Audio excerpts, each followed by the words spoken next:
بسم اللہ الرحمن الرحیم۔ السلام علیکم ورحمۃ اللہ وبرکاتہ۔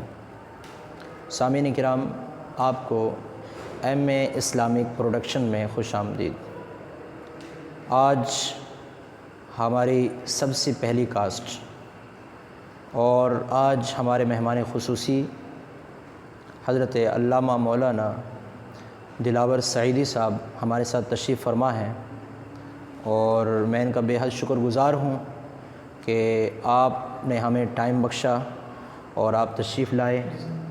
اللہ رب العزت آپ کے علم و عمل میں برکتیں عطا فرمائے، اور آپ سے یہی گزارش ہے کہ آپ اپنے ملفوظات عالیہ سے ہمارے سامعین کے دلوں کو منور فرمائیں۔ اللہ رب العزت ہم سب کو اس پر عمل کرنے کی توفیق عطا فرمائے۔ اعوذ باللہ من الشیطان الرجیم، بسم اللہ الرحمن الرحیم۔ سب سے پہلے ایم اے اسلامک پروڈکشن کے ناظرین کو السلام علیکم ورحمۃ اللہ وبرکاتہ۔ میں بہت ہی شکر گزار ہوں حضرت علامہ و مولانا ابو البیان مزمل سعیدی رضوی صاحب کا، جنہوں نے اپنے نیٹ ورک پر مجھے بولنے کا موقع دیا۔ اللہ رب العزت ان کے نیٹ ورک کو کامیاب فرمائے اور ان کی عزتوں میں مزید برکتیں وسعتیں عطا فرمائے۔ ناظرین، آپ کا مختصر ٹائم لوں گا اور چند ملفوظات سے آپ کو آگاہ فرماؤں گا۔ ناظرین، اللہ رب العزت نے قرآن پاک کے اندر ارشاد فرمایا، فَاذْكُرُونِي أَذْكُرْكُمْ وَاشْكُرُوا لِي وَلَا تَكْفُرُونَ۔ دوسرے مقام پر ارشاد فرمایا، أَلَا إِنَّ أَوْلِيَاءَ اللَّهِ لَا خَوْفٌ عَلَيْهِمْ وَلَا هُمْ يَحْزَنُونَ۔ ناظرین، آج جس معاشرے کے اندر یا جس دور کے اندر ہم جی رہے ہیں، یہاں پہ جہاں خدا کے منکرین موجود ہیں، علامہ صاحب، اس دور کے اندر جہاں خدا کے منکرین ہیں، جہاں انبیاء کے منکرین موجود ہیں، وہاں پر اس معاشرے کے اندر، اس جہان کے اندر ایسے لوگ بھی موجود ہیں جو اولیاء کے منکرین ہیں۔ حالانکہ اولیاء کی عظمت اور شان، ان کا وقار، ان کا وجود، ان کا ذکر قرآن و حدیث کے اندر موجود ہے۔ ناظرین، اللہ پاک نے ارشاد فرمایا، فَاذْكُرُونِي أَذْكُرْكُمْ وَاشْكُرُوا لِي وَلَا تَكْفُرُونَ۔ تم میرا ذکر کرو، میں تمہارا چرچا کروں گا۔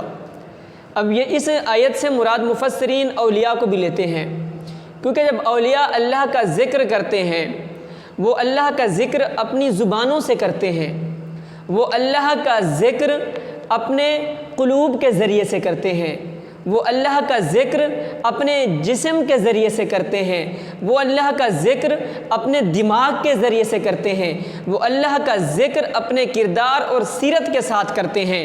اور اللہ کے ولی جب اللہ کا ذکر کرتے ہیں تو وہ کسی مقام کے اندر محدود ہوتے ہیں، کسی جگہ پر موجود ہوتے ہیں، لیکن رب ذوالجلال کا یہ وعدہ ہے کہ تم میرا ذکر کرو، جہاں بھی کرو، محدود کرو یا محدود جگہ پر کرو، جب تم میرا ذکر کرو گے تو تمہارے لیے انعام یہ ہے کہ میں رب خالق کائنات ہو کر پوری عالم اسلام کے اندر، دونوں جہانوں کے اندر تمہارا ذکر کروں گا۔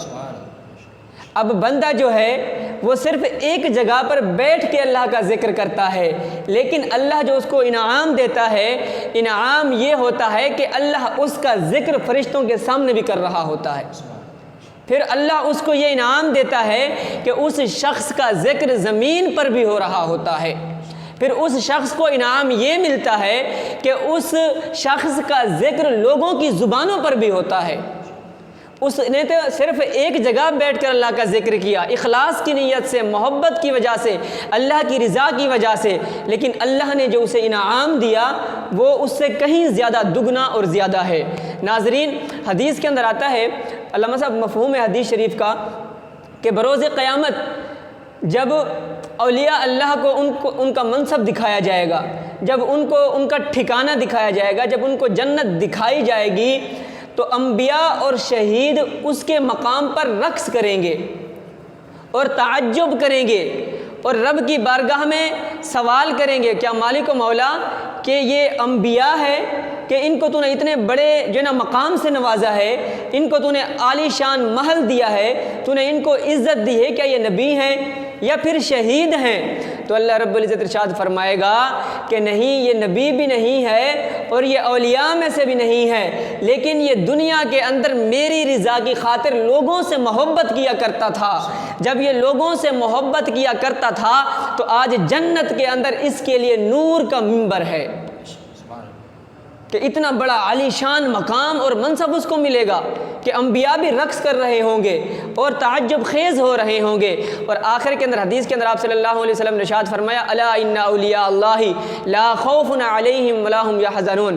ناظرین اور سامعین، یہ اللہ کے اولیاء ہیں، ان کی شان ارفع و اعلیٰ ہے، بہت بڑی ہے۔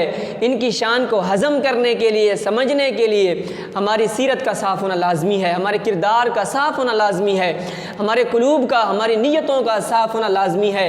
اور اولیاء کی شان کو سمجھنے کے لیے اللہ اور اس کے رسول صلی اللہ علیہ وسلم کا عاشق ہونا لازمی ہے، اہل سنت کا ہونا لازمی ہے۔ وآخر دعوانا ان الحمدللہ رب العالمین۔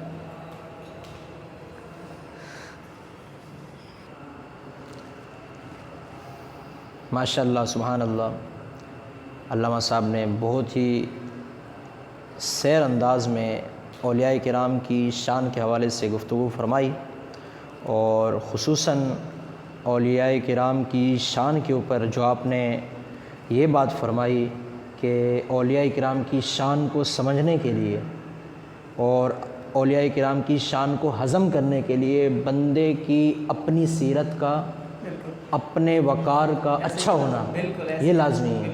تو یہ آپ نے ماشاءاللہ بڑی خوب بہترین بات کی ہے، اور اس پر ہر کوئی آج کل اس طرح نہیں ہوتا، اور اس کی وجہ یہی ہوتی ہے کہ پھر وہ اولیاء کرام کی شان میں بولتے ہیں، باتیں کرتے ہیں طرح طرح کی، یا اولیاء کرام کو مانتے نہیں ہیں۔ اللہ رب العزت کی پاک بارگاہ میں دعا ہے کہ اللہ رب العزت ہمیں اولیاء کرام کی شان کو صحیح معنوں میں سمجھنے کی توفیق عطا فرمائے۔ اور ایک بار میں آپ کا پھر شکریہ تہ دل سے ادا کروں گا کہ آپ تشریف لائے۔ اللہ کریم آپ کے علم و عمل میں اضافہ فرمائے، آمین۔